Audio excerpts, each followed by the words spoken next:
warahmatullahi wabarakatuh. Pretty late stream today. Normally I start a bit earlier than 10:49. I know it's kind of a late time for most of my viewers, but it's officially spring break.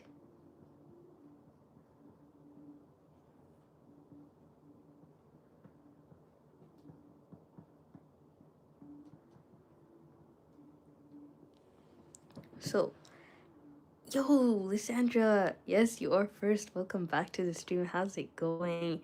I hope you're having a wonderful day. I am having a great day too because I don't have anything to do. Actually, I have one thing to do. Oh my god. But other than that, it's mostly done. I just need to comment on my program a little bit. But other than that, life is good. Alhamdulillah. And Tofu, welcome back. Wa alaikum salam wa rahmatullahi wa barakatuhu. How are you holding up, guys? I hope you're feeling better day by day.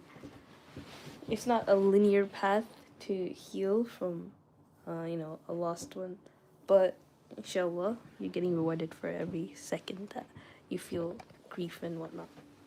And Yuki came here willingly. Okay, I don't know.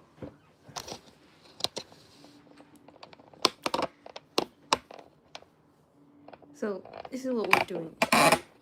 I'm gonna make a spring break plan, inshallah. Hope you take a break, Juria. A break? Yo, Ollie, welcome back to the stream. How's it going?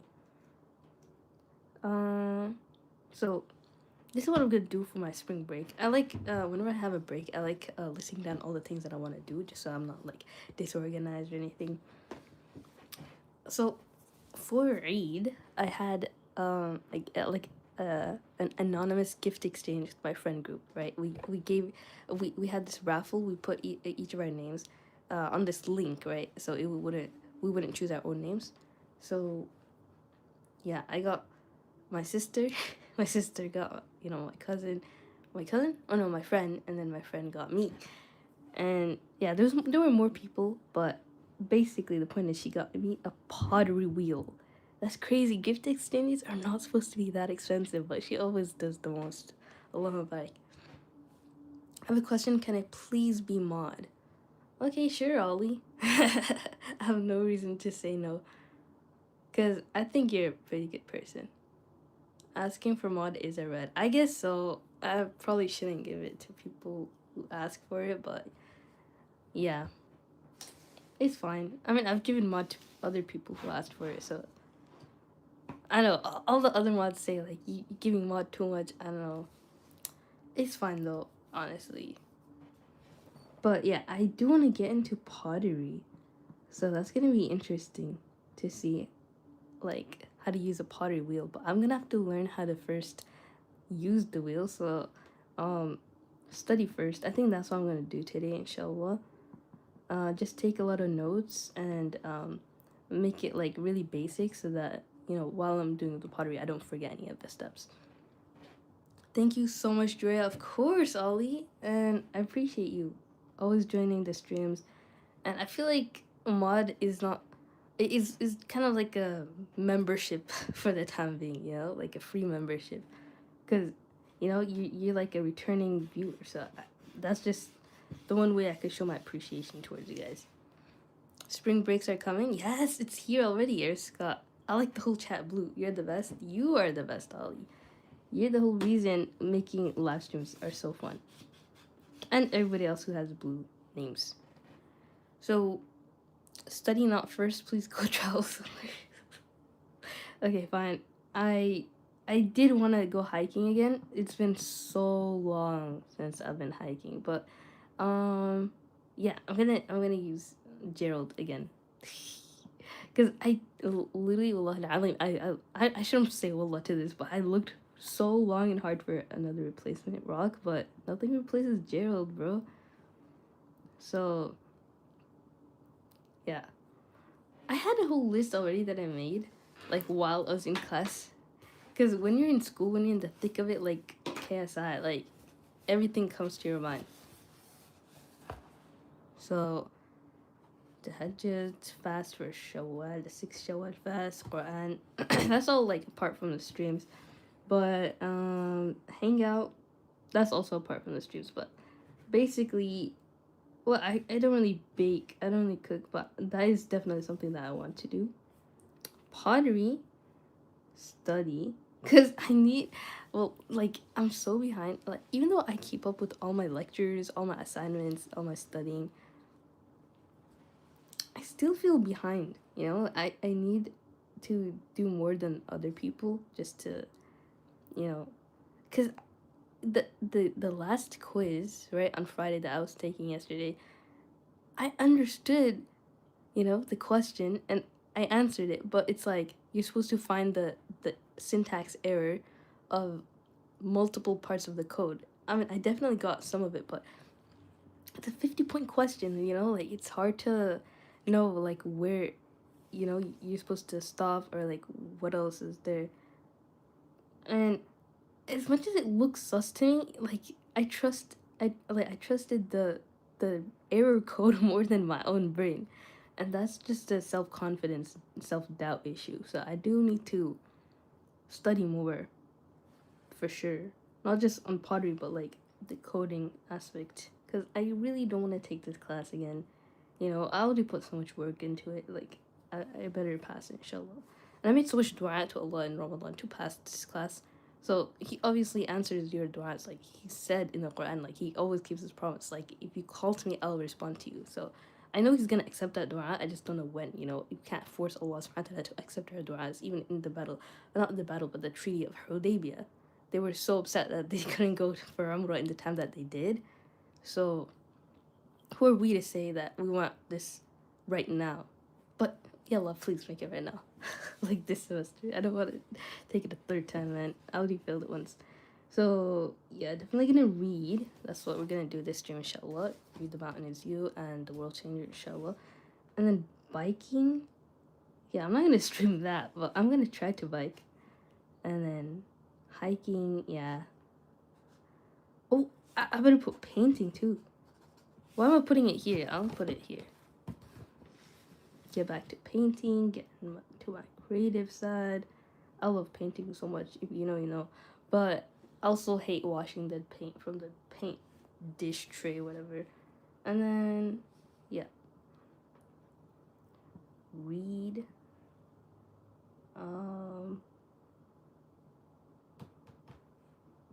Well, that's all for the stream.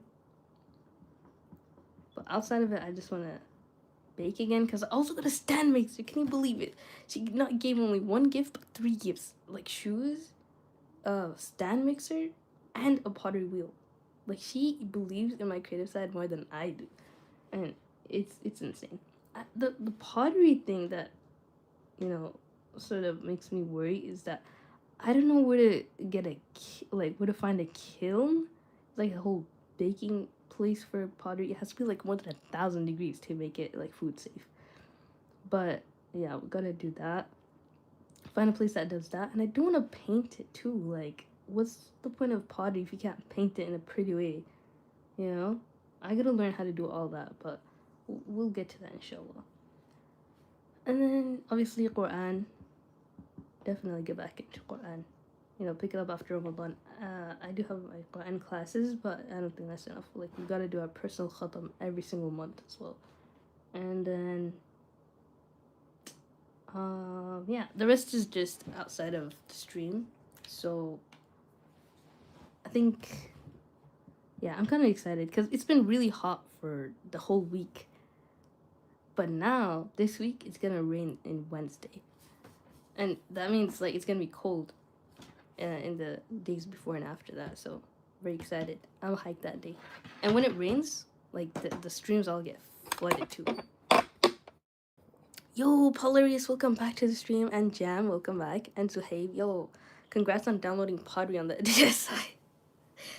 This is real life Pottery. Okay, not everything is digital. But yeah, my friend keeps spamming me saying scaba scaba. What does that mean? I've never heard that word in my life, bro. My school has no cafeteria. How is that possible? Like, what do y'all eat, bro? Like, what if somebody forgets their food? Don't spam weird stuff, Jam. I think Jam is just excited But yeah, welcome to the stream, Jam, Zahib, and Paularius, and Sahil. Wa alaikum assalam wa rahmatullahi wa barakatuhu. How's it going? It's officially spring break, so I just gotta keep saying that until I'm over it. But like, it's just, you gotta take it in sometimes. So, start with Muhammad the World Changer, inshallah.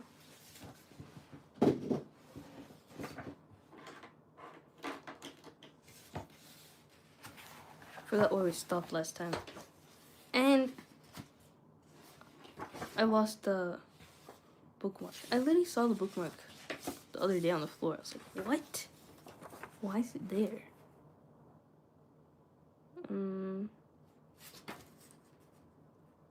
So we stopped at page 80 last time. What's the date today? Should be 4, 5, 6, 7, 8, 9, 29th? Or actually, no, 28. Okay. Page 80.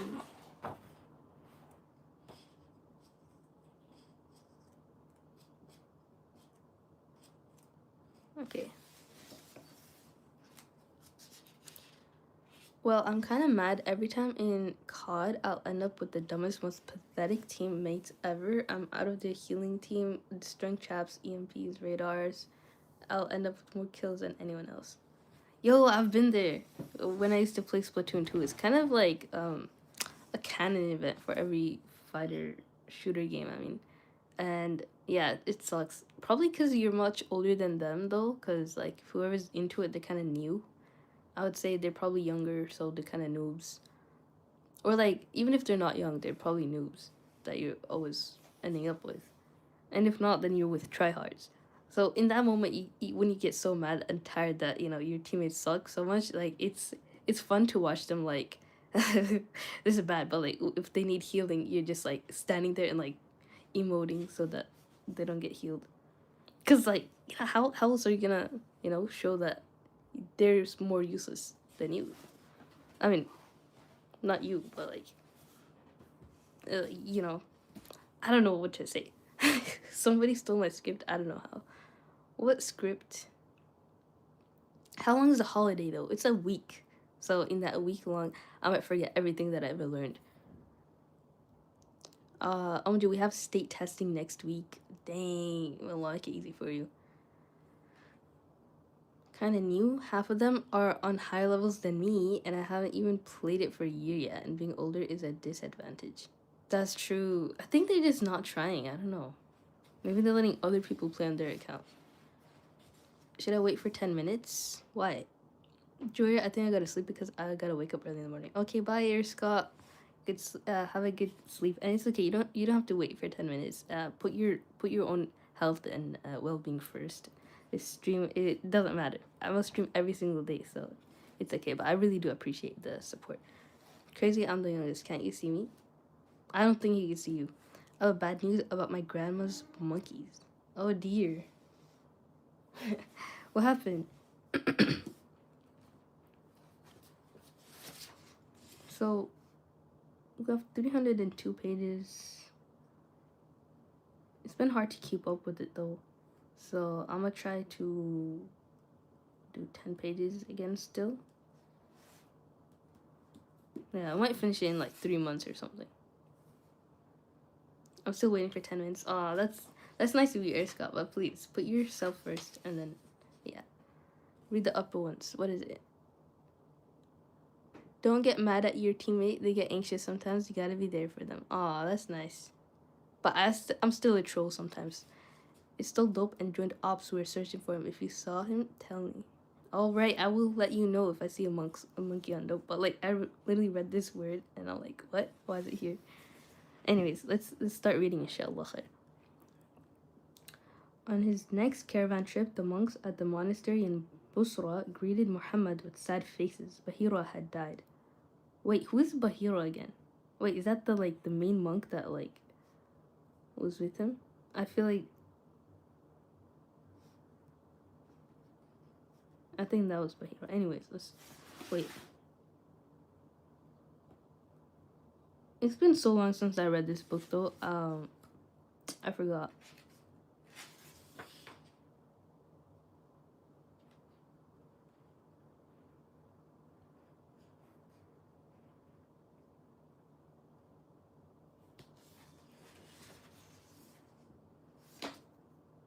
Isn't even a Judan Bahira? I don't know. Bruh. Anyways, let's just continue. Who's Bahira? Someone search that up, bro. I should ask you that, bro, when you time me out 3 times in a day. Me? I sub. Thank you, Edwin, and welcome to this Edwin Gardner. Welcome to the stream. And why would someone play COD if they're afraid of it? And why is it always that dude? That's so useless. I know, it doesn't make sense. Just at that point, troll everybody. Because the streams are for all ages, I just want a little kid to see that. See what? Who's being weird? Oh yeah, the dope thing. Okay, that makes sense. Alright, let's continue. 19-year-old Muhammad was on his 9th caravan trip to Damascus, and he now walked along alone beside the camels without his uncle's constant supervision. Over the past year, he had grown muscular from shepherding and carpentry. Dang, I'm trying to start like pottery, but shepherding and carpentry would be so awesome. If I could do that, I would. And also beekeeping, shepherding, carpentry, like all those prophetic things. Like it's so vibey, bro. Like, and it's sunnah too. Like, can you imagine, like that kind of lifestyle? And also like having like a billion miswaks, like always something in your mouth, like a miswak. That'd be so nice. I don't know why we don't have any miswaks in our house. Like, I have one, but it's like really small. Like I feel like it dried up. I should get a new one, but I don't know where to get them. I'll get them next time I go for Umrah, inshallah. Assalamu alaikum wa alaikum assalam wa rahmatullahi wa barakatuhu. Kai, I was gonna say Tofu. How are you, Kai? Assalamu alaikum. Welcome back to the stream. I hope you've been good, inshallah. Bahira, also known as Sergius, was a Christian monk in Busra, Syria, who, according to Islamic tradition, recognized the adolescent Muhammad as a future prophet. Dang, thank you so much, Sahid. That's why I was guessing who Bahira was. But it was saying, like, Ibn Jordan instead of Bahira. I feel like they're the same name, though, right? Let me know. But yeah, Doggy is less weird amongst all of us. Yeah, where is that guy? Where's Doggy? Hope he's good, though. Alright, so the caravan continued on to Damascus, arriving just before the feast of St. John the Baptist, one of the city's greatest holidays. Like Bahira, John the Baptist was a hermit. Oh my god! Yuki! Guys, bro. This stupid cat. Look at him. He dropped a whole plate that was meant for the other cat. Because Dulka is sick. And look at him. Oh my god. Stop. Oh my god. It's got everywhere. Like, you're not gonna join the stream. You're gonna meow. I hate this stupid cat.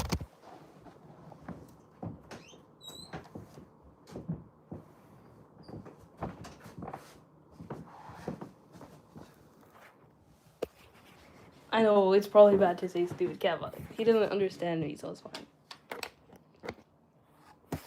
Well, let me go wash my hands, bro.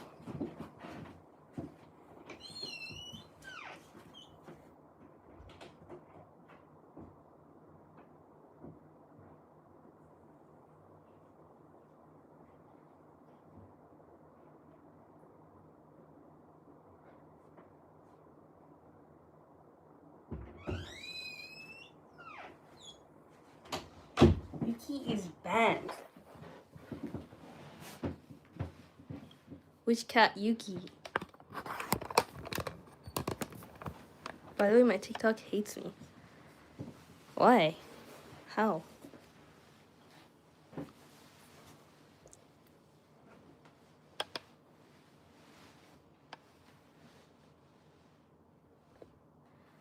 Alright, let's continue.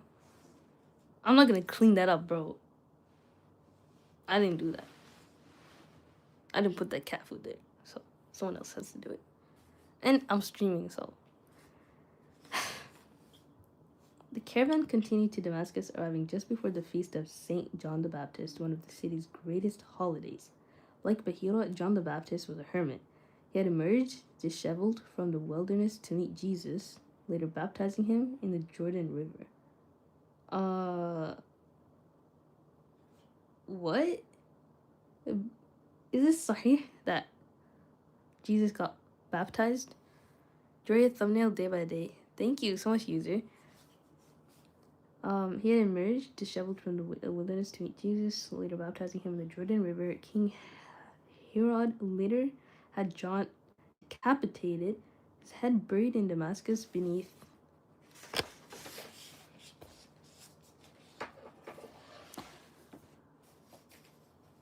a pillar in an imposing cathedral that bore the saint's name. What? Why would they do that and then put his name on top? Who's this saint? Oh, Saint John the Baptist. What? Okay, so it's the same guy. That's crazy.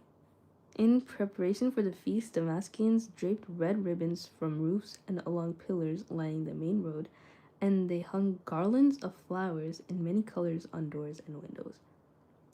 Okay, I know I stopped a lot while reading, but this is so idea because listen, like they killed the guy and then they put his head that they decapitated under a pillar with the saint's name. So they're honoring him after they killed him. And they did the same thing with Isa alayhi salam. It was not Isa, but they literally killed him and they worship him in like the cross figure. That's so morbid. Like, I don't understand these people sometimes. Not sometimes, ever. Okay. As Muhammad entered Damascus, the Sunday church bells rang out. A procession wound through the city streets toward the cathedral. Men in long white robes waved incense burners filled with frankincense brought from Yemen by earlier Meccan caravans.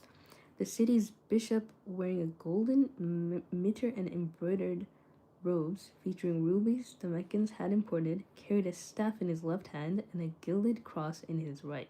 Two boys in white robes prevented escape from dragging on the ground. Blah, blah, blah, blah, blah, blah. And rows of men carrying painted icons of saints. This is so hard to read. I hate the sheikh, bro. The procession eventually reached the cathedral where the multitude streamed into the sanctuary behind the clergy. Taller than the average Damascene, Muhammad took in the ceremonies from behind a row of spectators.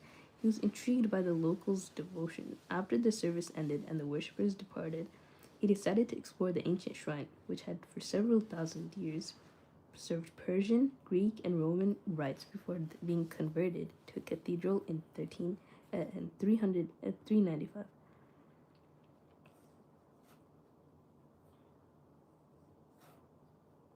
This is the shrine, and it used to serve all these people before it became a cathedral, like a church, right? Is that what a cathedral is? I have no idea. Can I ban Jam? Honestly, yeah, go for it. Let me ban Jam for you guys. He seems to be causing a lot of trouble. But like, did he say anything like inappropriate, or is he just spamming? Because he's Muslim, so I would feel bad to ban him forever. I don't know how to unban either. Wait, no. Yeah, you better straighten up, Jam. Ban Cake, not Jam. Who's Cake? oh, you're just making a joke or what? Jam the earth is a donut. Welcome to the stream, Fierce Competition. How's it going? No, I'm manager mid chat. That's the manager. She could ban him if she wants. So, what religion is hers? I am Muslim. أنا مسلم الحمد لله يا رب العالمين. So, as the seat of the Bishop of Damascus, the cathedral was built to impress. Towering over the city, the imposing building was ornately decorated, its ceiling made of Lebanese cedar trunks, featuring a colossal image of Christ's Pantocrator painted at its center. Beautiful frescoes depicting the signs. Why are they saying it's beautiful if it's zodiac? Like, This guy is liberal, bro. Why am I even reading this?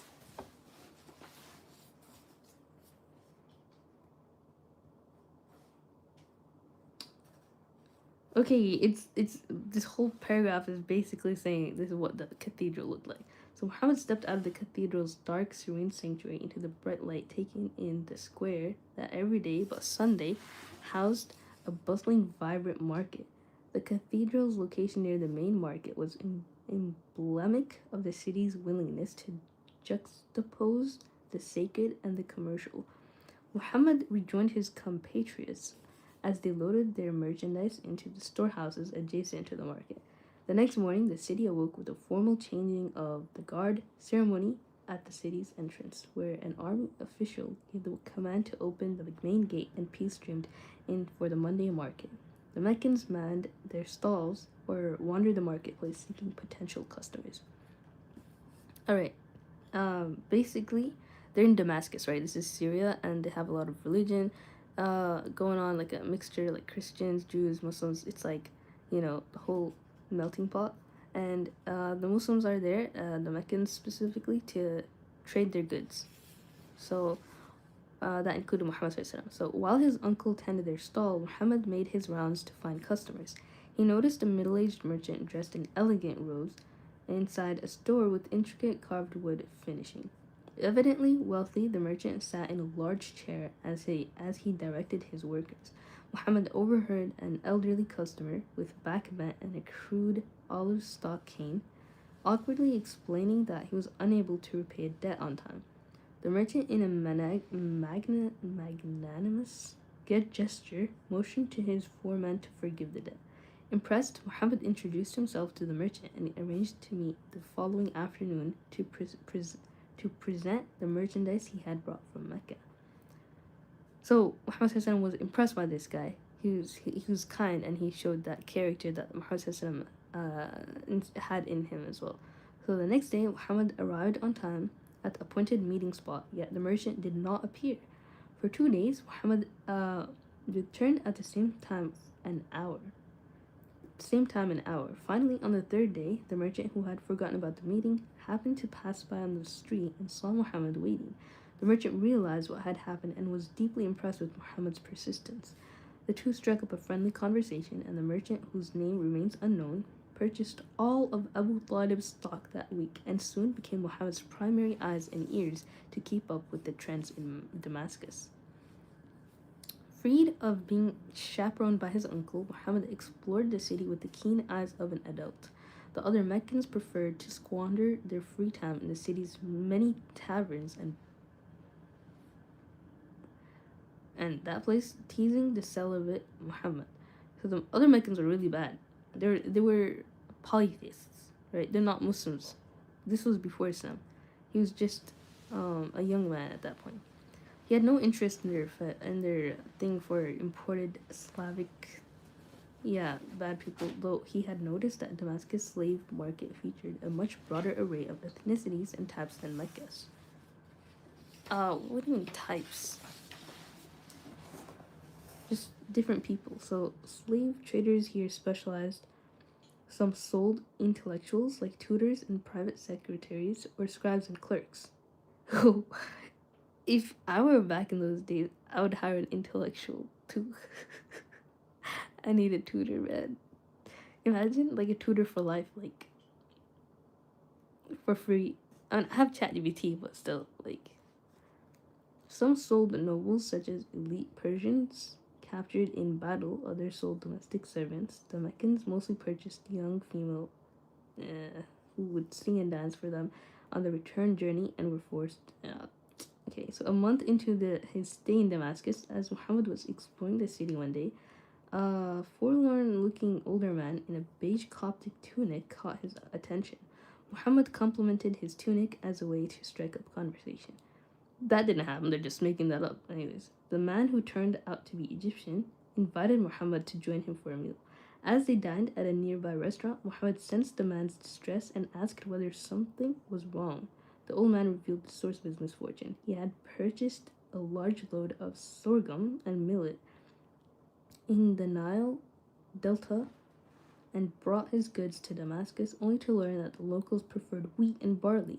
The return caravan to Egypt departed in just 3 days, and he had failed to sell any of his merchandise.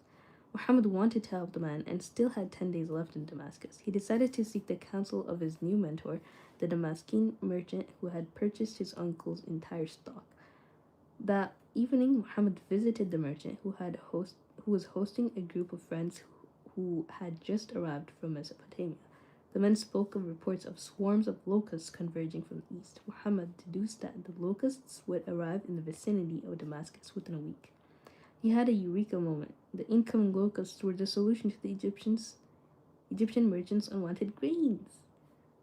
Oh, wow, subhanAllah. So basically, what he had were sorghum and millet, right? And that would help to control the locust swarm. So, rising with excitement, Muhammad excused himself and ran to meet his uncle. He somehow convinced Abu Talib to entrust him with all his uncle's gold coins and rushed back to the Egyptian merchant to purchase his entire grain stock. Whoa. The long suffering man was so overjoyed to have found a buyer in time that he sold his stock at a discounted price.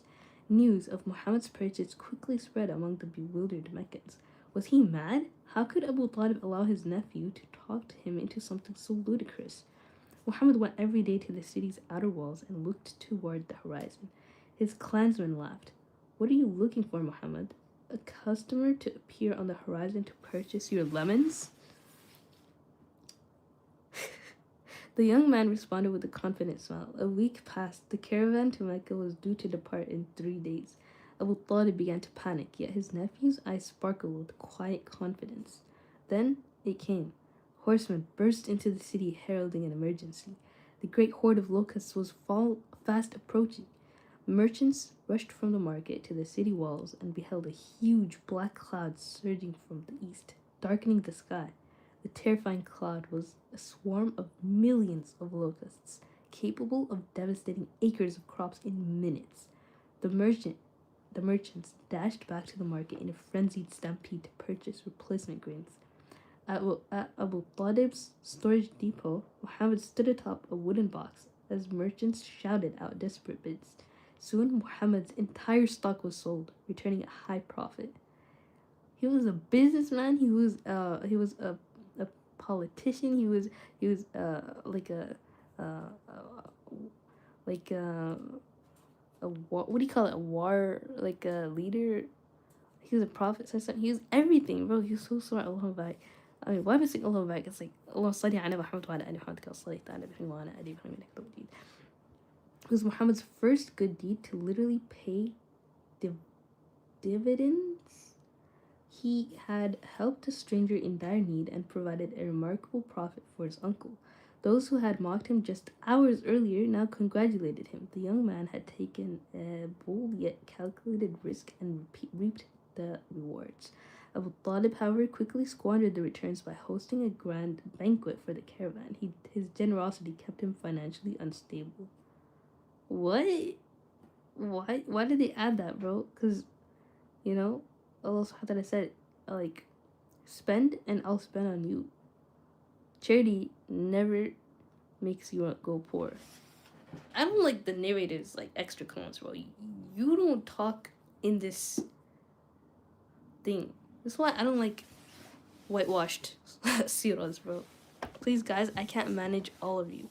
Dang, what is happening in the chat? Never mind, let me know if you want to share tea, bro. Yo, doggy, welcome back to the stream. Hello, how's it going? Doggy, great news, Jam is banned. Alright, yeah, that was expected. He was being really weird. But who banned him? Thanks for banning him. He's probably gonna come with an out, though. Like another account. I don't know, so you let me hear from the horse's mouth. What? What does that mean, fierce competition? Well, me and Dre had a deal about mods. Oh, what was it? I forgot. My bad. I just timed out. Okay. That's good. But if he acts up again, do not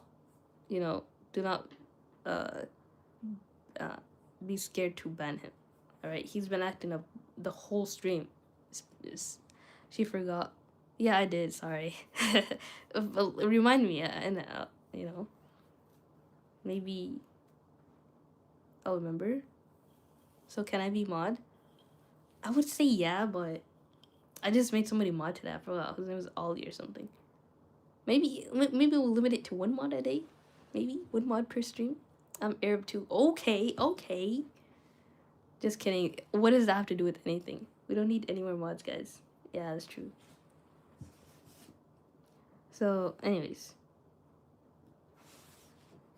I can't believe we're already 5 pages in. Last time, or like in previous streams, it took so long to get even 2 pages in. But this is actually really interesting.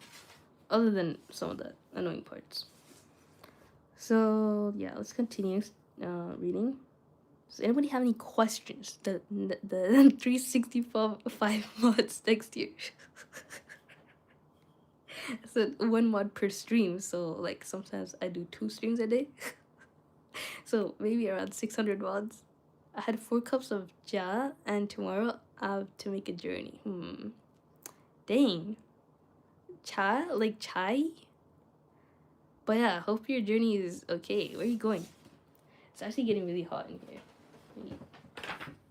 Oops.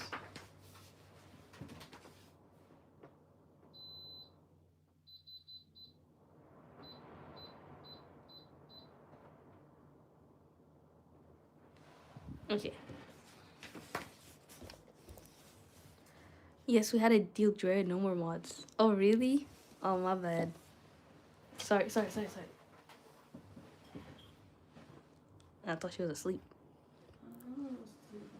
Yo, Queen. Yo, welcome back to the stream, Queen. How's it going? Are you sad? What is that high?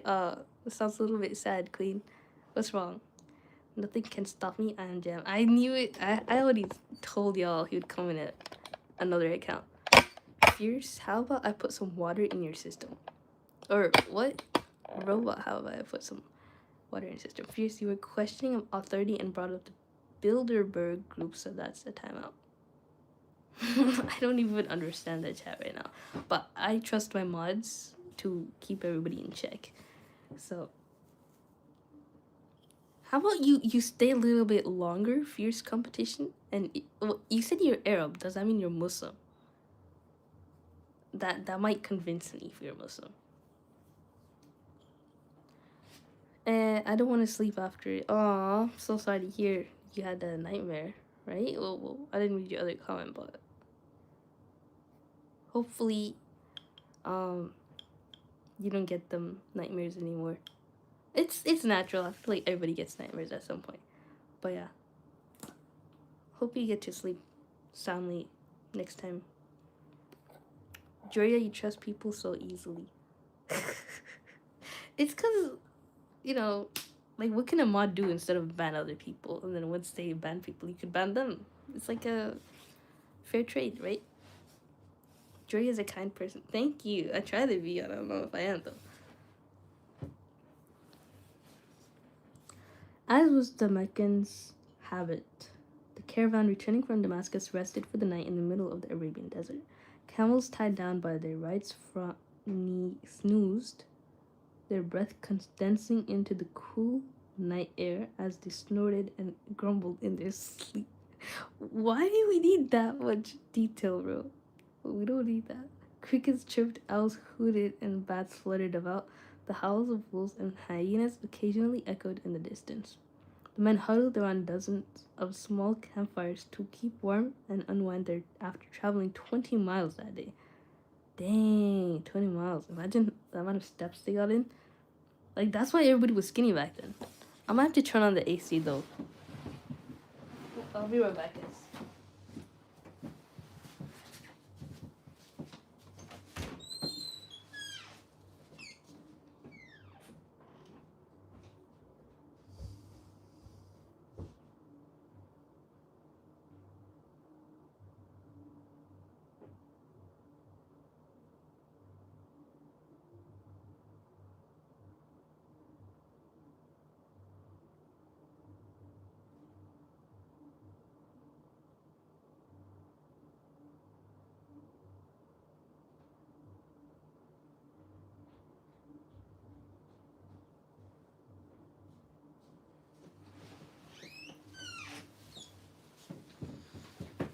Okay.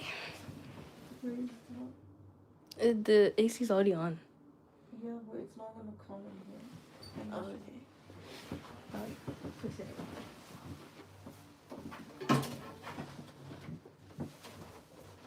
Oops, sorry.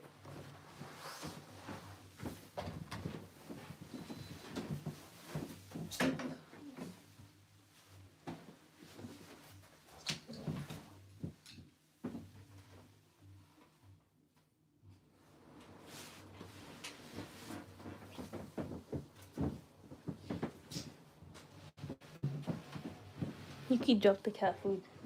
Why do you just leave it there? Because I'm streaming, I can't clean it. Yes, you can. You're just lazy. I'm lazy, I didn't You're put the cat lazy. food there. You could have cleaned it right away now instead of comparing it. It stinks. Oh my god, guys. So many interruptions. I just want to read, bro. So, yeah, the men huddled around dozens of small campfires 20 miles away. Jeroboam scavenged uneaten scraps from the men's dinners, and flutes played over the murmur of conversation from each campfire. The caravanners had spent most of the day walking alongside the camels in silence, as talking too much could lead to dehydration. The evening campfire was an opportunity to catch up with others on the caravan, reuniting after weeks apart to swap stories from their time in Damascus. So much anger in the chat. Dang. It's high cortisol day. What happened? Push the book as well. Can't see. Okay, sorry. Y'all can see the page now.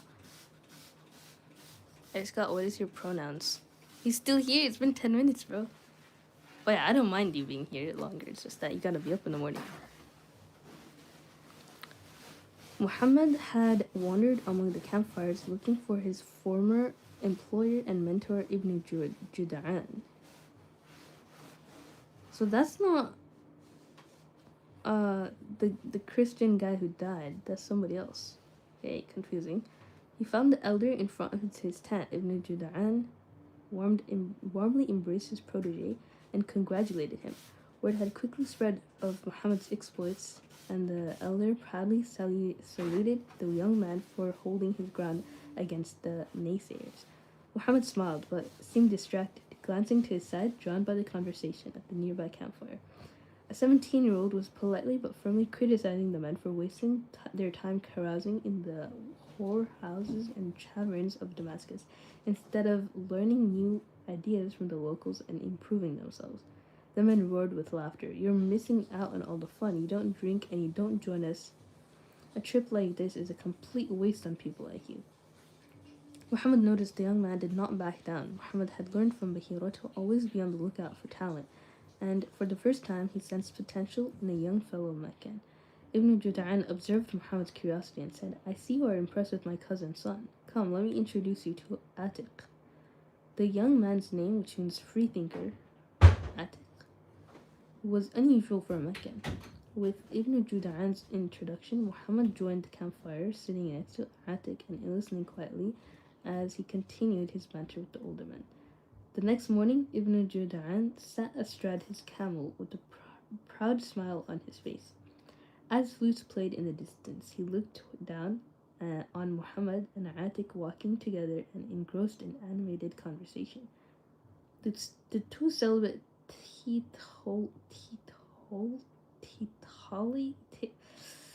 had hit it off. Ibn Juda'an chuckled to himself, glad to have seized the opportunity to introduce them. Little did he know the revolution this duo would spark. The two spent the entire caravan journey home immersed in deep conversation, exchanging ideas and revealing their personal stories. For the first time, Muhammad had a peer to connect with. Atiq, who was 2 years younger, someone of Muhammad's generation who shared his outlook that Jahiliyyah society needed to change. Atiq hailed from a wealthy family. His father had hired a tutor to teach the young man to read and write. He carried himself with dignified refinement that reflected his noble upbringing. With a knack for poetry, he had a soft-spoken yet eloquent and He was soft-spoken yet eloquent and sought to excel within the best aspects of Arabian culture while rejecting its excesses. As an adolescent, he had already demonstrated both business acumen and generosity, making profits that he gave away to benefit the poor. At a young age, he had also become a master genealogist, able to recall and discuss tribal ancestors and complex family connections. How come I've never heard of this Atik guy? Is he. I don't know. What is going on? Change the topic. My pronouns are what is going on. Why is everybody always confused in the chat? Like, you should dual boost stripped window for gaming analytics. Okay, Zuhaib being Zuhaib. You make it worse. But who is being weird though? It's probably Jam, huh?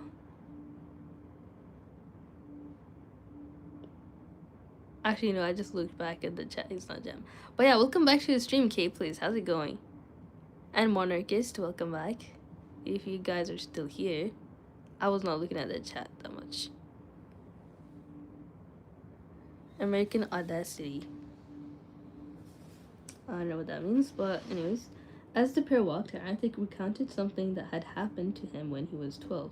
Early one morning, he was running errands for his father and came upon a drunken man collapsed on the side of the road. The man was smearing fresh dung. Okay, so the man was spewing fresh dung from passing sheep on his face. Disgusted by the sight, Atik resolved then and there never to drink. He began to question other aspects of Meccan society. He had become aware that a free woman could never be a prostitute in Arabian society, that only enslaved women were exploited. In turn, he rejected slavery and the repression of women. As a child, he watched a fox urinate on the side of an idol as his father was prostrate before the statue, an absurdity that turned the boy into an agnostic. If idolatry was illogical, what other sacred elements of his ancestral tradition might also be flawed? He wondered. Remarkably, his father respected his son's independent thinking. Atik could easily identify problems and adjust his behavior accordingly, yet he struggled to articulate any profound systemic solutions. His reaction to widespread poverty was to be charitable, and he countered slavery by freeing his own enslaved people. Yet, he had done little more to agitate for change. He was motivated by noble intentions, but pursued small, short-term solutions within societal norms and never pushed his views on others. His lack of ego was remarkable. He never promoted himself and performed charitable acts anonymously. Listening to Atik's story, Muhammad realized he was not the only one who found flaws in Meccan society. The two young men were on the same wavelength and would largely remain so for the rest of their lives. Wait, I think this Atik guy might be Abu Bakr. I don't know though. Who is this Atik guy? Why would you spew dung in your face? Cause he was drunk, bro. People, they lose their brains, like not brains, but like their consciousness when they're drunk. Like they do things that they don't know, and you don't want to not be control of yourself at any point. Like what could happen to you if not dung in your face? Oh, even worse stuff, you know. So that's why drinking is so illogical. A teetotaler, I probably said that right this time, is a person who completely abstains from drinking alcoholic beverages, often for health, religious, or personal reasons. Celibate refers to someone voluntarily abstaining from marriage. Wow. Thank you so much for giving that definition. Sad hit. I was wondering what a teetotaler was. I guess we're all teetotalers though. Listening to Atik's stories, Muhammad realized he was not the only one who found flaws in Meccan society. The two young men were on the same wavelength and would largely remain so for the rest of their lives. No record exists of their ever being in conflict or doubting each other. On occasion, Atik would politely make small corrections, for example, by editing Muhammad's less than stellar poetic compositions. Atik was an active listener, respectfully suggesting different approaches if necessary. Why are they using the name Atik though? What is his well-known name?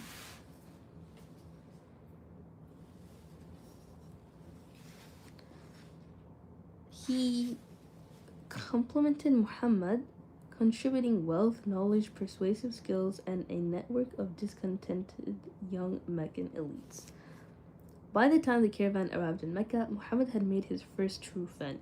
Theirs was a companionship of ideas. The duo of the duo often met after work and headed out for late afternoon walks on Mecca's outskirts, frequently sitting atop Abu Qubais to watch the sunset over the city. Shortly after they returned from Damascus, in a gesture of intimacy, Muhammad gave his friend a new nickname, Abdullah, after Muhammad's late father. Abdullah? I thought his name would be like Abu Bakr or something. Who is this guy, bro? Somebody let me know. I haven't seen horrors of... Wait, what was the line again? I forgot what the script is. I gotta sleep. Okay, good night, Air Scott. I hope you have a good sleep, inshallah, and have a good day tomorrow. Yeah. It seems like something very important. Yes, I knew Atik was Abu Bakr Siddiq. Thank you for letting me know, Sahid. That's very, very helpful because, you know, like, it's kind of like a cliffhanger or like, I don't know what the term is. They're just, yeah. 2 years later, Muhammad and Atik confronted the first test of their shared commitment to challenge Mecca's harmful stagnation. A Yemenite merchant had arrived to sell his wares, fabrics, furs, and leathers imported from Africa. A member of the Darun Nadwa assembly had purchased his entire stock yet delayed in making the promised payment. The winter caravan was about to depart for Yemen, and the merchant was still without his money.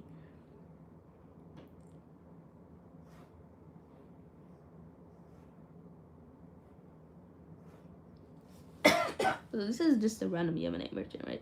So, desperate for help, he stood by the Kaaba and publicly aired his grievances. Most passerby ignored him because the man was not a local and lacked any travel support in Mecca. But word would reach Muhammad, who resolved to act. He asked Atik az-Zubair and Hamza to meet him that evening at the home of Ibn Juda'an. As they sat on the roof terrace, Muhammad urged that the 5 of them go together to the council members' home to rectify the situation. The honor of their city was at stake. Because what would the Yemenite say when he leaves Mecca and goes back to his place? They're like, these people are so stingy. They don't want to buy anything, even just because I'm not from the place, I'm not local, blah blah blah. So they want to, make sure they have a good reputation. I feel like it's kind of like even if they're not Muslims, Arabs really care about their look of their country or like where they're from, and to be as hospitable as possible. So this is their urge to be hospitable. And the next morning, even not despite the honor of their city, they just wanted to be nice people. That's just their true intention. So the next morning, the group set out for the home of the offending elder, Amr ibn Hisham. Amr was a brilliant and ambitious businessman whose accomplishments had earned him the epithet Abul Hakam, the Wise, and a seat in Darun Nadwa. At the unheard of age of 30, only the second person after Muhammad's ancestor Hashim to earn an exemption from the usual age limit. The man was literate, poetic, handsome, accomplished, and deeply insecure. What? And with an insatiable need to prove himself at the expense of others. Amr ibn Hisham always charged ahead, indifferent to the suffering he caused in others. He overloaded his camels on the caravan, overworked his slaves, and trapped vulnerable people in debt so he could demand their daughters in payment. Oh my god, this guy was really bad. Like, why start off like that? With his cold, self-centered cynicism, Amr ibn Hisham did not care about the suffering Yemenite merchant. Day after day, he strung the man along, preferring to delay payment so he could use the money to make other investments in the meantime. Oh my gosh, Yuki is back. This stupid guy. He's like, well, I didn't do nothing. He can smell the cat food. I know he's gonna drop it again.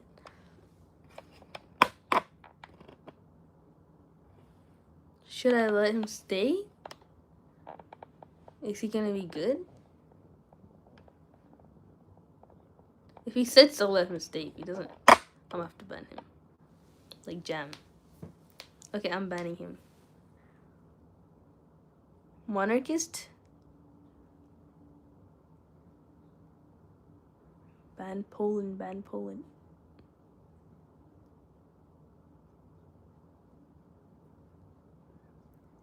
Jam, be respectful to Yuki. Okay.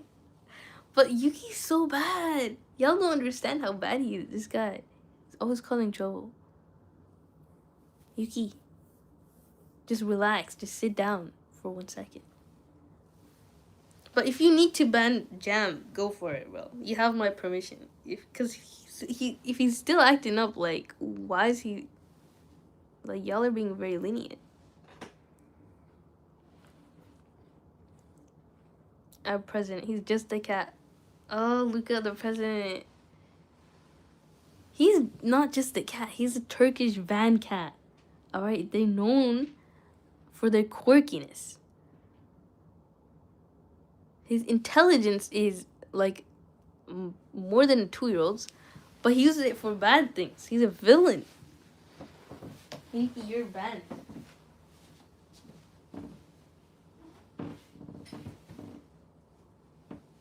If he doesn't stay put, I'm gonna kick him out. Alright, he's staying put. Look at him acting all innocent, bro. You're not innocent.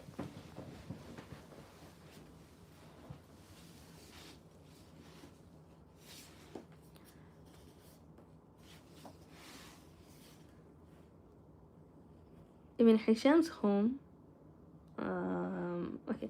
So Ibn Hisham's home, located east of the Kaaba, was one of the town's finest. People passing by turning in curiosity to look at Muhammad and his small band of supporters. Muhammad grasped the elaborate brass knocker, an import from Egypt, and firmly pounded it against the door. A servant soon appeared and invited the men inside. They declined, requesting that Amr ibn Hisham come outside to meet them. A strategic decision to avoid becoming guests obligated to their host. Amr ibn Hisham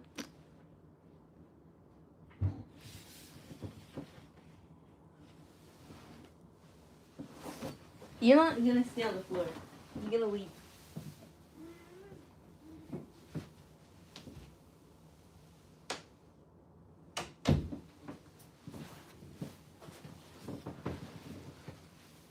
Tofu already banned him, bro.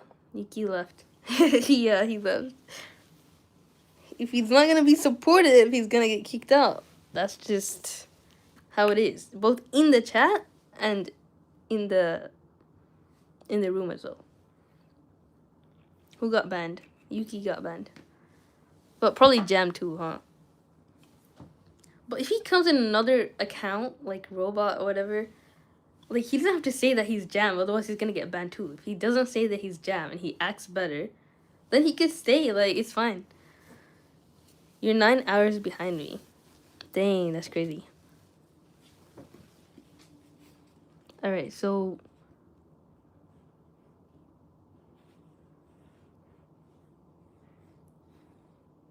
So Amr ibn Hisham emerged to greet them. "How can I serve you, gentlemen?" he asked, nodding at fellow elder Ibn Juda'an and staring at the younger men quizzically. "We have come together to ask for justice for someone you have worked with," began Ibn Juda'an. Then Muhammad stepped forward. I have no clue who Ibn Juda'an is. Like, who is that guy? He's just a supporter of Muhammad, I guess. So, then Muhammad stepped forward. "A Yemenite merchant has spoken near the Kaaba of a grievance with you concerning a purchase without payment, and he claims that you have continued to delay paying him. He must return home with the winter caravan in a few days and cannot do so without his money.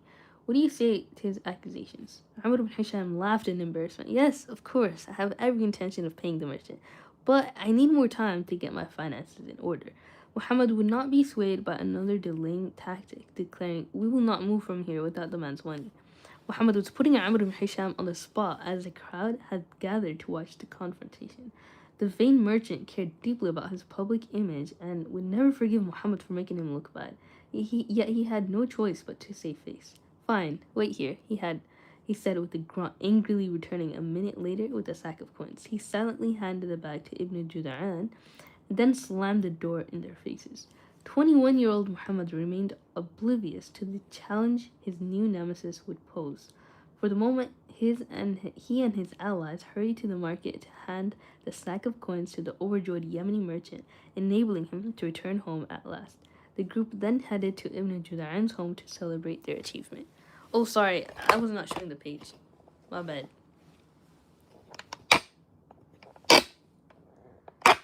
Eric Scott, you have to get up in the morning. Please go to sleep.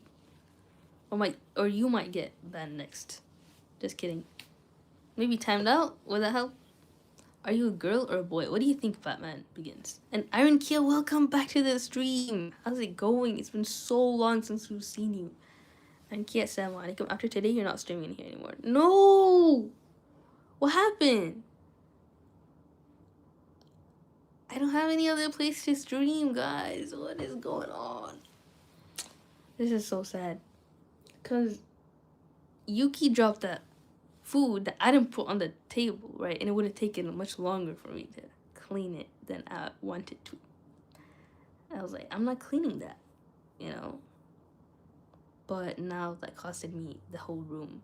My privileges are taken away, guys. Hi, I'm happy. Yo, Kimberly, I'm so happy for you.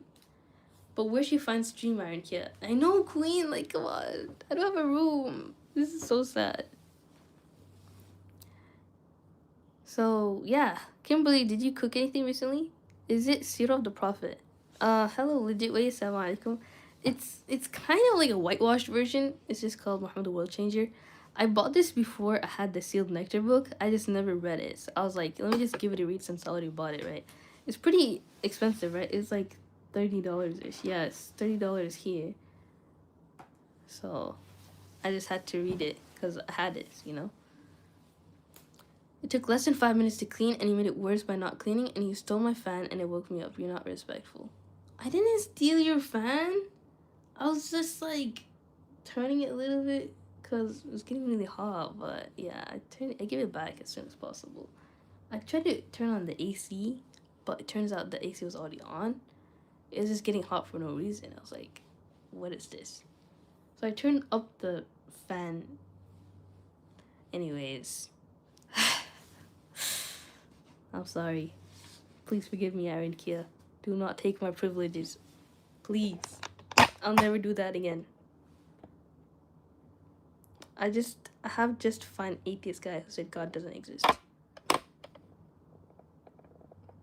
Okay, atheists exist. What now?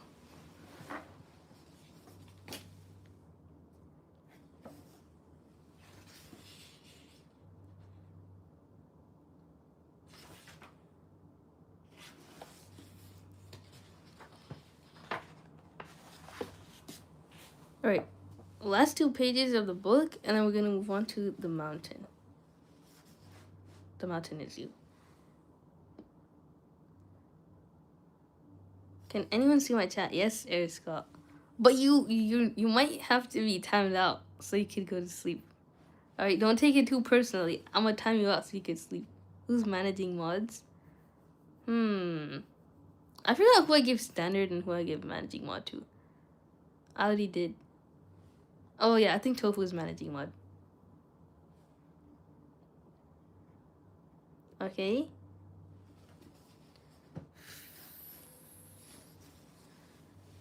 As they sat on the roof terrace beneath the canopy, the men drank camel milk and enjoyed their lunch. They're sober, but they drink camel milk. So, you know, there's always a halal alternative. And enjoyed their lunch, cooled by the midday breeze. They recounted the look on Amr ibn Hisham's face and applauded their unlikely breakthrough. Muhammad, however, sat quietly. Wouldn't it be much greater if we took what we did today and helped more people? He asked the group. What if we united to support all who are wronged in the city yet lack someone to help them? That's a brilliant idea, said Ibn Judan. They want to be heroes. So later that afternoon, just before sunset, the 5 headed to the Kaaba. Exercising his privilege as an elder, Ibn Judan stood at the top step and declared, Today we have made a pact to enhance our society's honor. We will stand to uphold the right of anyone who is wronged.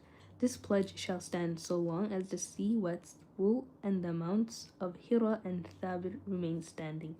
The name of their agreement was Hilful Fudul, the pact to enhance society's honor. Wait, I have not been using my sticky notes, but this is important information here. Hilful Fudul, that sounds accurate.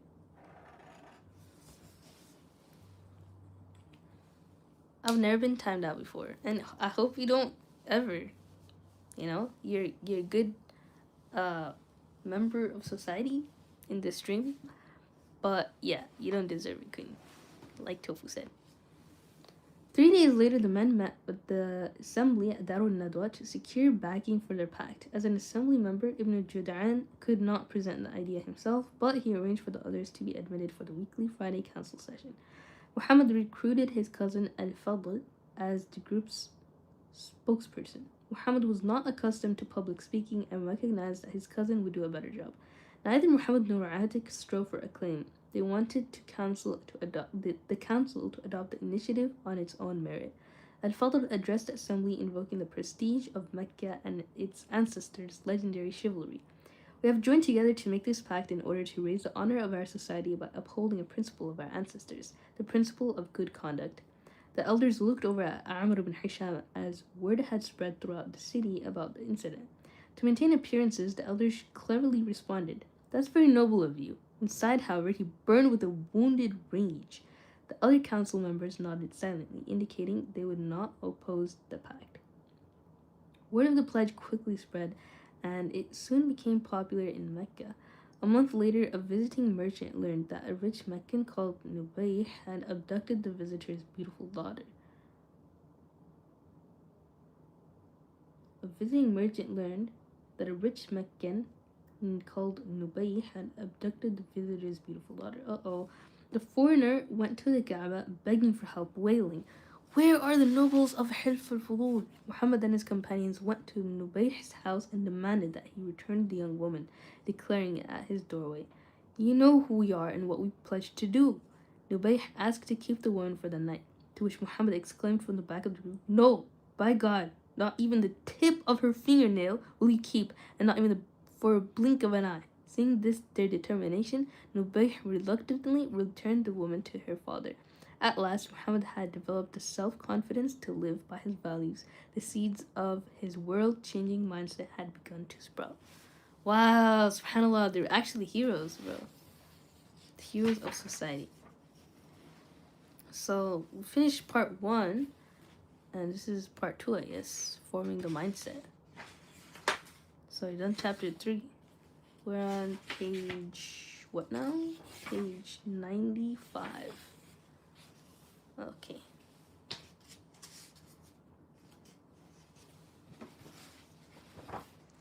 Guys, I can't believe I'm banned from the room. Everybody's getting banned today. I banned Yuki and now I'm banned. Are you serious? I can't find my habit tracker.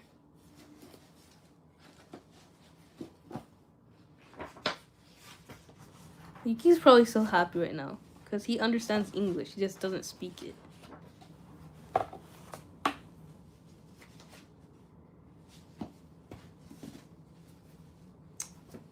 And I can't find my thing. Ugh, it's fine. I'll just remember. Or find it later, I guess. Okay, Tofu, I'm listening. It's over for you. And which day what? Why does it feel like the mods are separating? Like, except Tofu, me, Kai, Queen. It feels like there's a mod civil war. Who are y'all having beef with? Look, I'm tired. I think I might fall asleep to your stream. Okay. Have a good sleep, Queen. I can't time out you as well, Tofu. Getting timed out by joy is an achievement.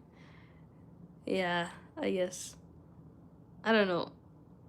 That says something though. Like, Tofu sometimes can get a little bit out of hand. But it's okay. That's not who he is. Oh, here is the thing. No, wait. Oh yeah, here's the thing. I don't know why it was in here. So we didn't read for quite some time. School. Today's Saturday though, so we finished up to page 95. And then, yeah.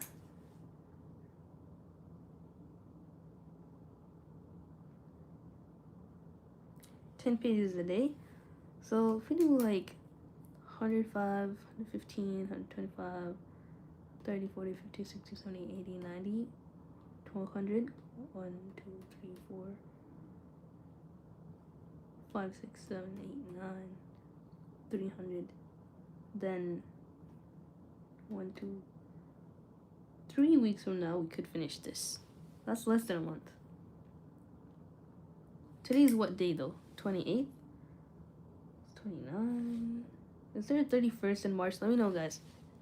Is there a 31st in March? Yes, actually there should be no mod. But that's not fun.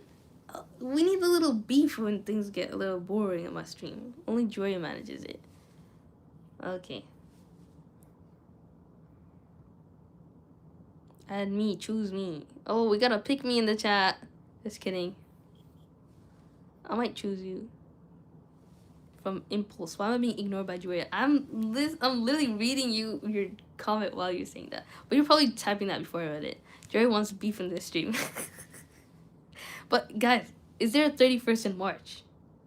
Yes or no, guys? Yes or no? Everybody in the stream say yes or no. Yes or no. And being managing mod, standard mod, they're being racist about this. Yes, there's a 31st. Okay, thank you so much, Queen. Everyone says to do that knuckle trick. I have no idea what that is. I trust Queen.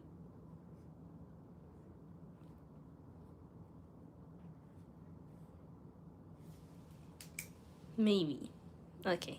Thank you so much, guys. And Joya gets most of the entertainment from me. Like, I had kind of beef.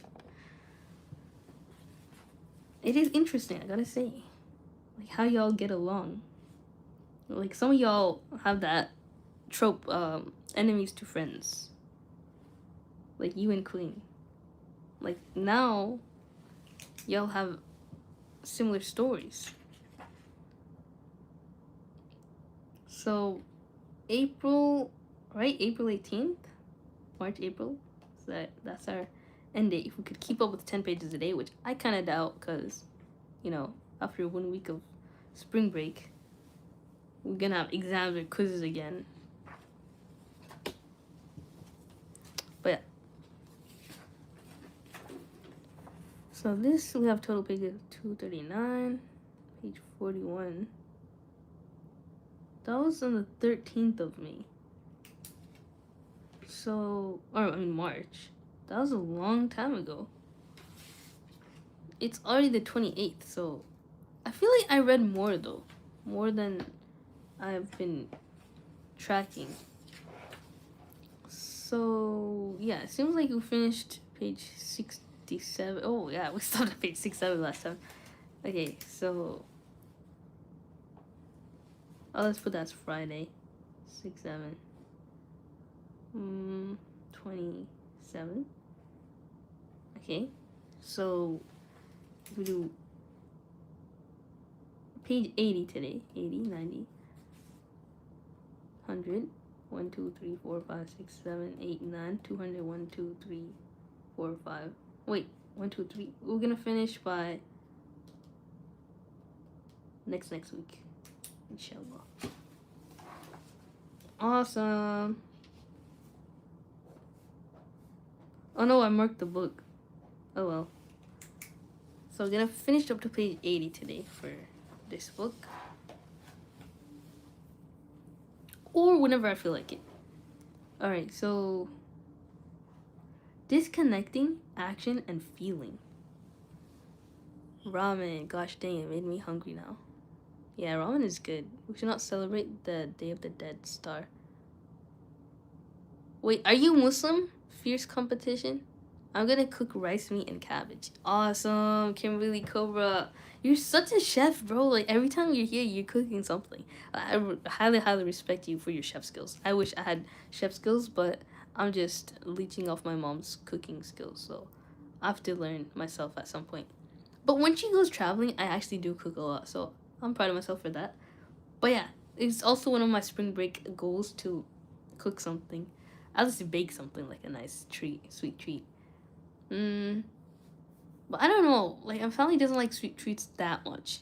It's not good for your health to have too much sugar. I'm gonna bake a cake for real. Okay, Monarch. What flavor? I'm gonna learn how to make shawarma. Awesome! Yeah, shawarma is the best, bro. Make sure to use that that oil technique where you make that uh flavored oil, and then you, after the shawarma is made, you just put it in like pan fried like that. I've seen so many shawarma tutorials, bro. Like cooking recipes. Shawarma for life, exactly. I can make egg and sandwich. I'm a W chef. Yes, you are. Egg and sandwich, those are the basics. If you don't have the basics down, you're not allowed in the kitchen. All right. So that's very humble of you to list that first, because I'm sure you have a lot other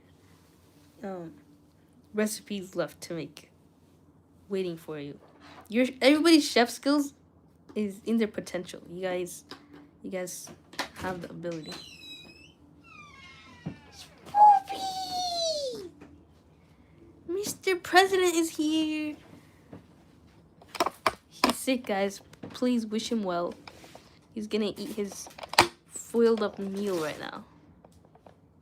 If y'all can see him licking his nose. It's because his nose is runny.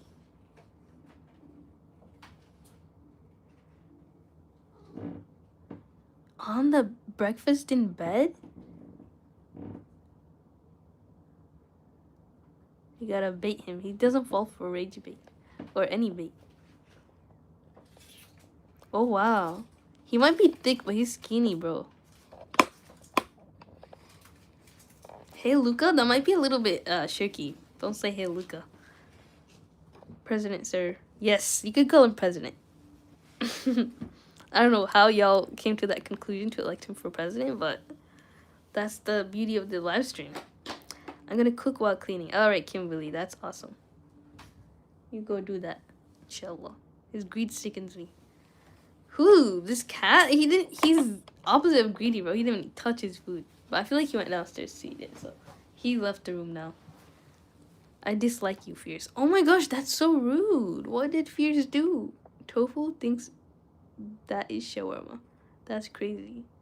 My grammar isn't that good. Okay, I get it why you don't like Fierce now. Don't be mean, Fierce. Especially to the mods. Like, where's your respect, bro? And you wanted mod? No sirree or mammy. Fierce, I ain't falling for that. Fierce Joya warned me, so... What? Okay, yeah. I see. You didn't want to... That's good. That's good, Tofu. I appreciate you controlling yourself. And Fierce, you were clowning on Tofu for his grammar. Yeah. That makes sense. Don't be mean, Fierce. Slow doggy. Oh my god! Yo, time that person out.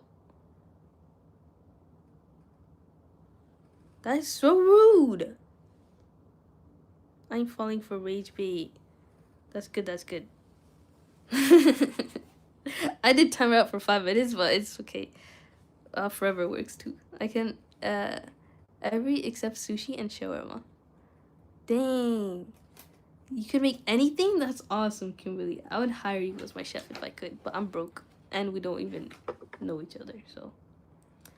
Alright, let's continue. Disconnecting action and feeling. I can't believe I didn't even start reading. What? Alright, the final and most important lesson to overcome self-sabotage is to learn to disconnect action from feeling. Wow. One line and it's insane, guys. Self-sabotage? Because if you don't feel like studying and you disconnect that feeling from the action that you're gonna do, that is studying, that's the biggest way to overcome self-sabotage. Subhanallah. It's so, like, straightforward, like, common sense, but I swear. Sometimes The common sense stuff are the things that we really need to hear. I want to highlight this whole book, guys. I love this book so much. Jaria, I met an online half Saudi and half white girl in YouTube Live who also lives in California. Wow. I don't know anybody like that, though. But why are you watching other live streams? That's not loyal. Just kidding. We are not held back in life because we're incapable of making change. We are held back because we don't feel like making change, so we don't. So none of you guys are incapable of making the change that you want. What change do you guys want to make in your life? For me, I want to change the fact that I have no room. I gotta make my own room. I gotta have my own room. I don't like this. You made me mad, so you're not gonna have this privilege of having a room to live stream in anymore. That's not fair, bro. Like, I need my own room, my own space, and I need to get the times right too, cause you know, it's pretty late for my viewers, so that's a problem. Yeah. How do I change that though? I probably should get a job, an internship, move out, get my own place. That's a lot of steps though, I swear. I'm so shy. But it's not like I'm incapable of that. I am capable, but we're held back because we don't feel like making that change. And so we don't. Yeah, I don't feel like going out there in the world, and you know, I get so anxious. The truth is that you can have a vision of what you want, know that it's undoubtedly right for you, and simply not feel like taking the action required to pursue that path. Okay, that's where I'm at right now. That's true. Because how am I supposed to do all that? I have no idea how to do that. I'm just so shy as a person. Like, as much as I seem extroverted online, like, because I yap so much out here, it's hard to imagine myself yapping like this in person. I'm not like that in person. Maybe unless to Muslim girls, but like, it's hard to, you know, talk like this to anybody. I'd be sitting quietly in my entire class with the people around me, like next to me, talking to each other, the entire class, and I'm just there focusing on my stupid MATLAB that doesn't even work, and I get F's and stuff. I could live 5 to 6 months on my own, but after that, well, I don't know. 5 to 6 months on your own, like complete isolation, that's crazy. Because if you could live alone and like have some time to go out in society and hang out with people, I think you could live forever like that. But I'm not sure, because I don't know. I can't speak for anybody who lives alone since I don't live alone. I just want to because I need my own space, but I don't want to be alone, you know? I need my mom and stuff, but I just need my own room. The ideal setting would be if my brother moved out and I take his room. That would be nice. Because I could live with my sister and my mom, but also have my own space. But he's just there, like... Do I read my messages? Sorry. And welcome to a stream, Catherine. Fun fact, twin fingerprints are not the same. They're similar but different. I knew that. Everybody's fingerprints are different. How late am I? You're only 83 minutes late. Or probably 80 minutes, because I read that really late. Carrot cake must taste like carrot, right? Yeah. Actually, I don't think carrot cake tastes like carrot. That's so weird. Pixie's furball fell. So, we got the cat's furballs. There's Yuki's Luca's up there, and then there's Pixie down there. It just fell for no reason. Oh, because the fan is on. How did it fall inward? That's crazy.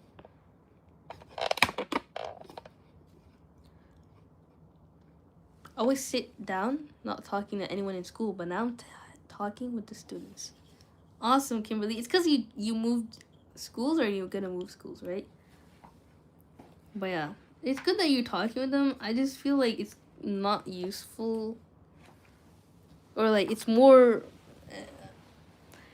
problematic, because I get influenced easily, and I don't want to, you know, hold people that don't align with my faith and values close to me, because they're not gonna help in the day of judgment. I think too much about that though. I don't know, maybe I'm self-sabotaging in that regard, because It's not haram to make non-Muslim friends. It's just, the Prophet ﷺ really encouraged you to make Muslim friends and hold them closer.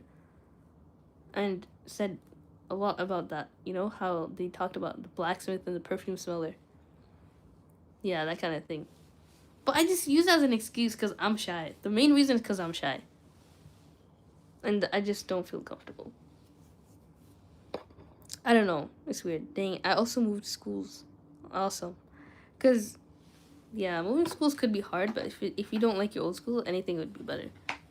But yeah, I hope you like you guys' new schools.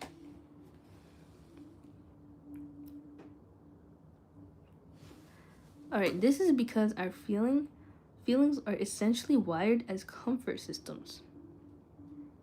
They produce a good feeling when we are doing what we have always done, staying in familiarity. This, to our bodies, registers as safety. In other cases, the accomplishments or changes that we are very happy about are those that we also perceive to offer us greater measure of safety. If the achievement potentially puts us at risk in any way or exposes us to something unfamiliar, we aren't going to be happy about it initially, even if it is a net positive for our lives. That's so true, guys. Like pottery, I'm so scared about that because I already know I'm gonna fail. Like I don't have any experience. It's so ironic though, because once you get that experience, you get that safety feeling that you're doing something good because you have that self-confidence. You know that you're capable. But you don't know that you're capable unless you do that thing.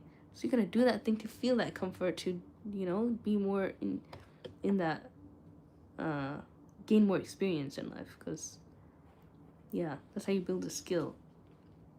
It's hard though. It's hard, guys. But yeah. I don't think I could read more than, 10 pages. Because, I wanted to, because, every word matters a lot.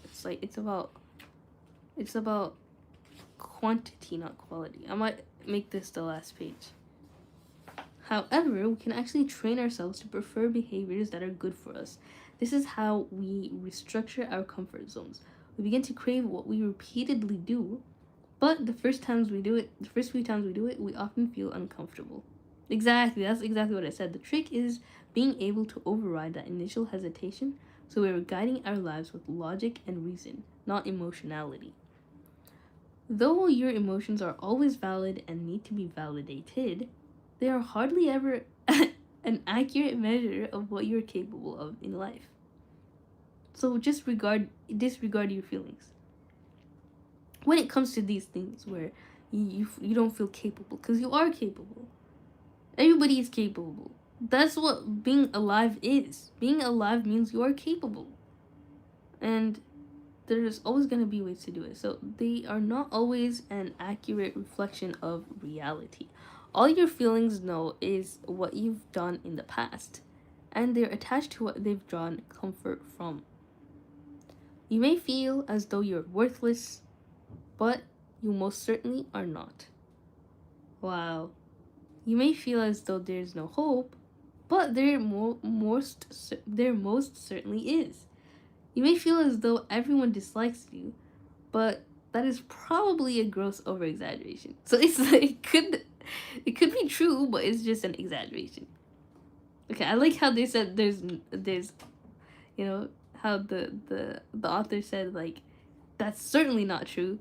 This is certainly is true, but this one is probably an overexaggeration. You may think everyone is judging you, but that is a misconception. So most importantly, you may feel as though you cannot take action, when you most certainly can. You simply do not feel willing because you're not used to it. You gotta get used to that feeling of discomfort. It's because you're not used to something that you don't want to do something. Oh my goodness. Guess who? Oh my gosh, did I show myself? But Yuki went in the... He's causing so much trouble. He's such a bad boy, guys. Look at him. He's like, I'm just going up here, chilling. He's gonna drop stuff, though. He always does. Oh, he's gonna drop the Lego. Guess where I'm standing? Where he dropped the food.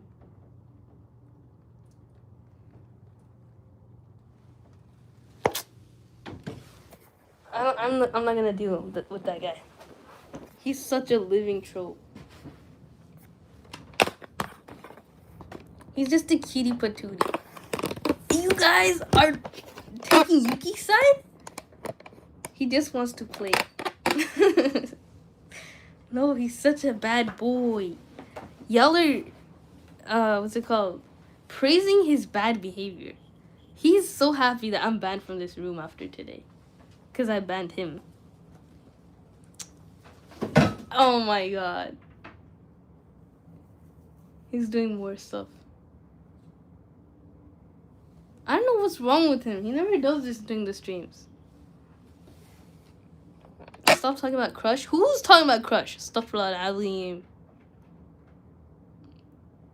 Oh, it's Queen. Okay, I have like a soft spot for Queen just because like she goes through a lot and like her mom died. So I let her talk about whatever just so that this is like a safe space for her. But that's true. We shouldn't allow like haram topics like crushes and stuff. But I don't know. I feel like if it makes her happy, it's good. But that's true. That's a good point, Kai. I mean Tofu. To not talk about crushes. Mom or dad chat? Of course, mom. That's a given. Because the hadith said mother, mother, mother, and then father. Tofu, I choose sister. Oh, dang. That's crazy. Both your parents are a little hard to deal with. Damn, you mixed me and Kai. I know, right? Like, that's why I called Kai Tofu. It's weird. Anyways, by using logic and vision to guide ourselves, we're able to identify a different and better life experience. When we imagine this, we feel peaceful and inspired. To rise up to meet this version of our lives, we must overcome our resistance and discomfort. We will not feel happy initially, no matter how right for us those actions are. So, if you know an action could be right for you,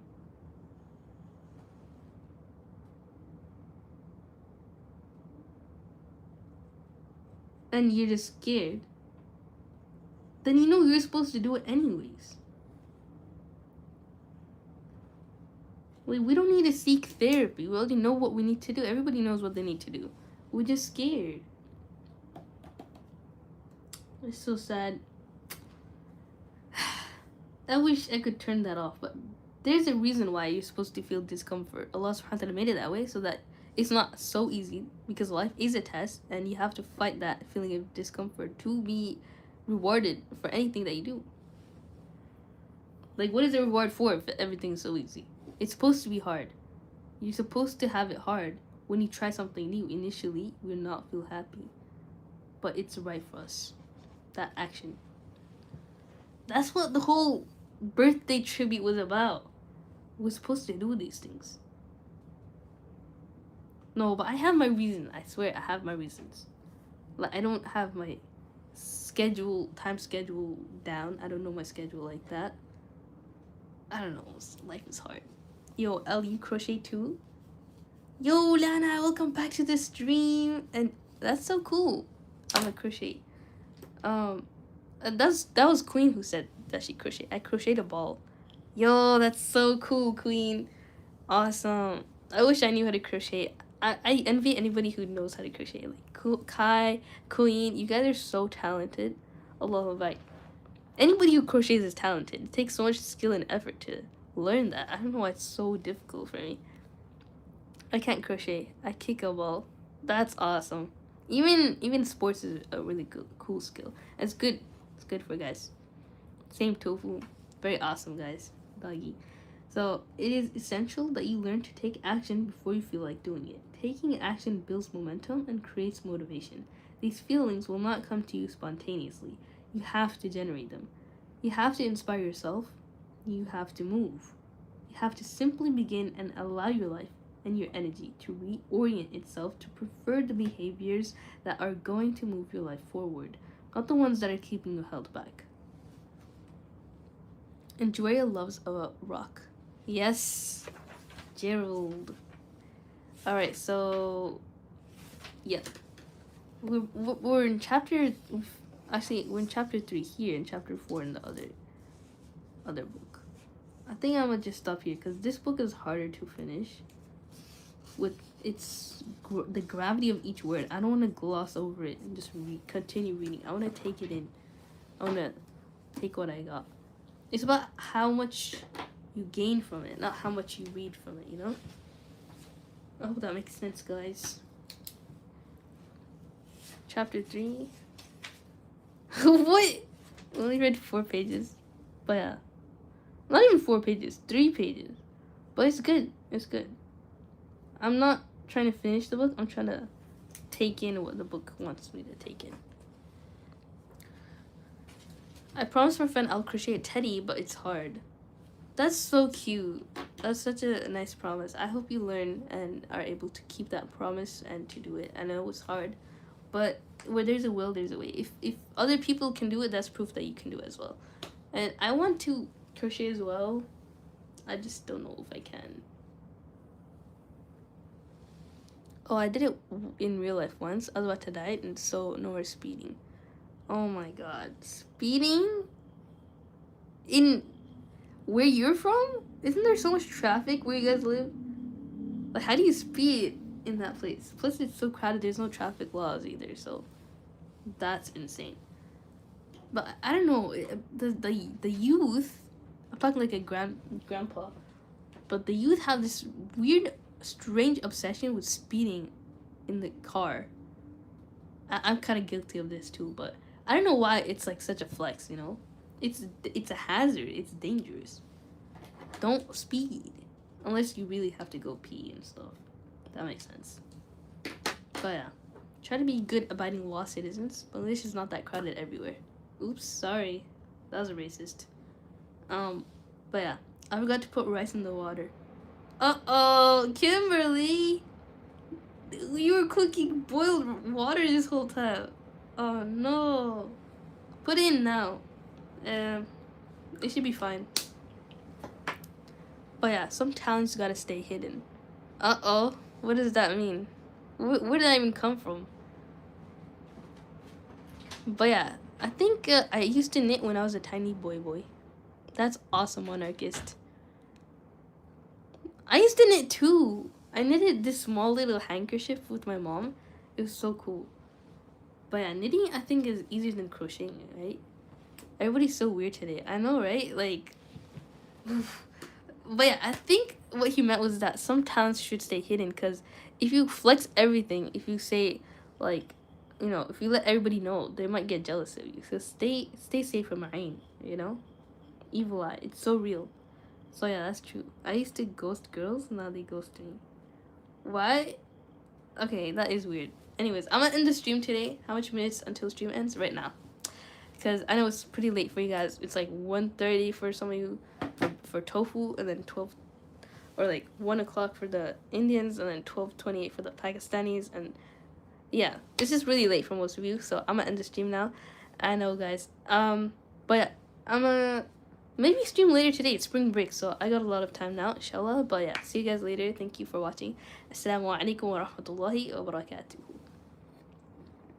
Enjoy keeping track of all the time zones. Yep, I know you guys.